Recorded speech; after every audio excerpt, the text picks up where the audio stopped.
Coach, you turn your attention to Kentucky, or from Kentucky this week to Toledo, but before we turn the page, opening thought on the game on Saturday, and still a chance against an SEC opponent that went down to the final play of the game. There was a lot of good, and then some bad, on Saturday. We're extremely disappointed, in the outcome. The game went like we thought that it could and that it might,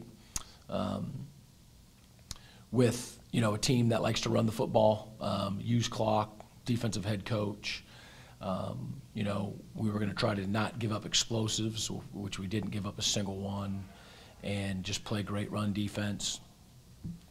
And then offensively, wanted to control the ball and use not be in a hurry ourselves and move the chains. And be smart, and then special teams to flip the field when we could and just be really sound. So it's 14-14, at half. We took the ball away. We didn't give it up. That point, we're playing good special teams.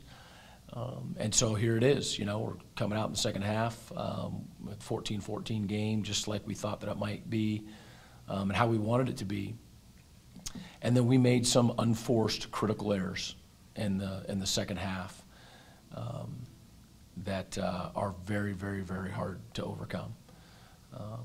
And to our guys' credit, despite that, we never gave up, kept fighting, and then, here we are in the last play of the game, throwing the ball in the end zone for a chance to win. And so we walk out of that, just inwardly and looking at ourselves saying we really left things out on the table, or may not be the right analogy. We just made mistakes that we didn't need to make. You look at it, and certainly there were chances that the two key things that you look at on special teams. But despite those two errors, the guys were able to step up and help overcome those, either offensively or defensively. You look at the block punt when you got still in that spot.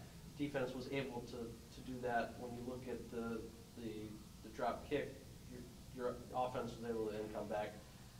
Is that kind of that mentality that each side knows that, hey, we might have screwed up, but we know the next play we can still get this right back? Well, we absolutely know that nothing is ever going to be perfect. So everybody is very aware of that. You mentioned our defense and sudden change situations. I mean, they were just phenomenal.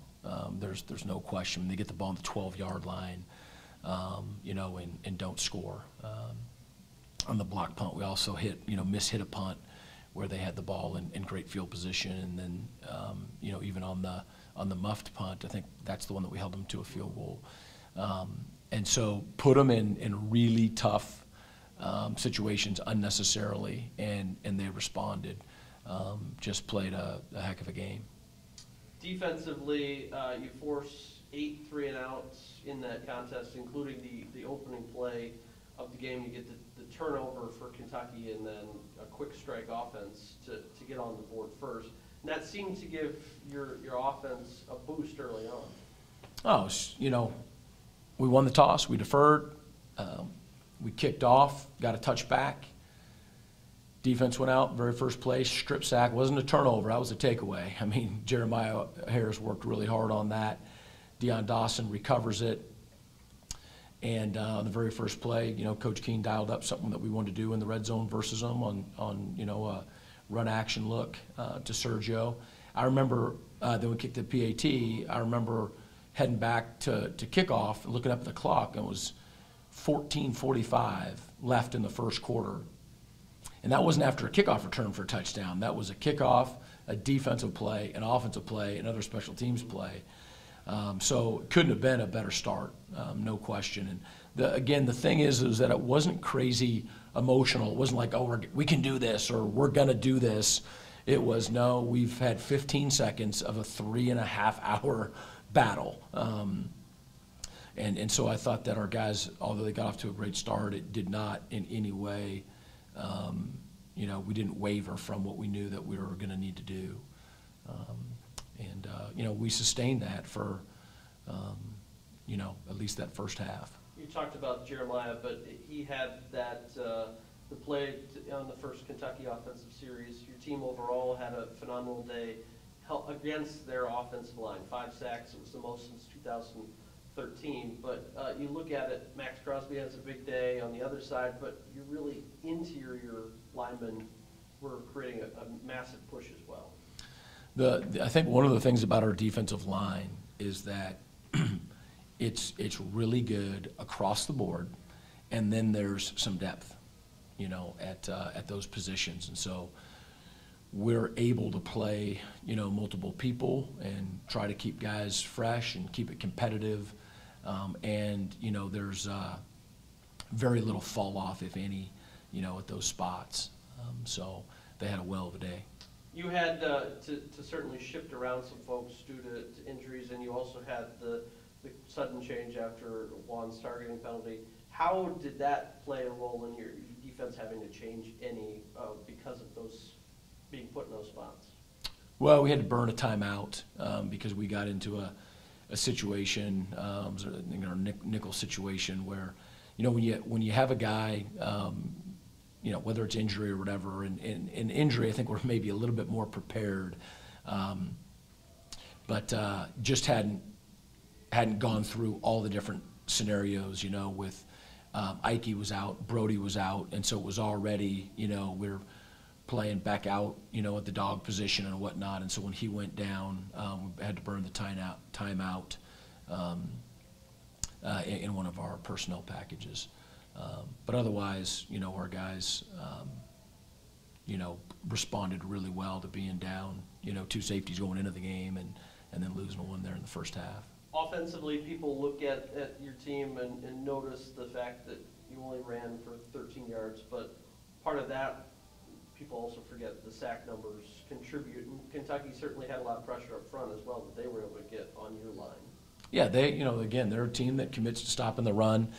When I look at the halftime stats, that was prior to the sacks. We went through a 6 to 8 play period where they really got to us in the passing game in the second half. But I think they had maybe 4 or 5 more attempts rushing the ball and had, 2 or 3 more yards than we did. Again, the game was going as we had planned. You want every run to go for a 70-yard touchdown, but that's not really what we had designed, or we're a little bit more realistic than that. And we got to keep them off balance, and our run game is going to impact all of our RPOs, and is going to set up our passing game as well. Those two things have to work together. So we'll continue to want to run the ball more effectively and efficiently. We believe we can. There's no question. But yeah, I think the statistics are misleading. You turn your attention from a team that was very defensive-minded to one that's known for their offensive ability in Toledo this week. What have you seen so far from the Rockets? Well, talking about their offense, I watched their game against the Miami Hurricanes last night, and I knew what the score was just from, I think it was our bye week when they played. Didn't watch it then, but got to watch it last night. And I couldn't, the entire game I'm going, how is this game? Did I have the wrong score? How is this game going to end up this way? Because I want to say it was either tied at half or maybe it was 16-13 Toledo at half. It was a great football game. And it was just 2 late scores by Miami, that took it from a 1-possession game. I think it was 38-30. Miami was up with a minute left, in the third quarter going into the fourth. And Toledo is scary good offensively. We saw that last year. Woodside is, I think, a phenomenal quarterback. And they've got a lot of guys who can run and catch it. They've got an offensive line that's,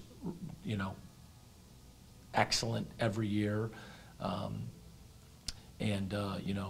Hunt goes to the NFL and has taken them by storm. And, they've got another back that we've seen before who's right there with them. So, I mean, they are.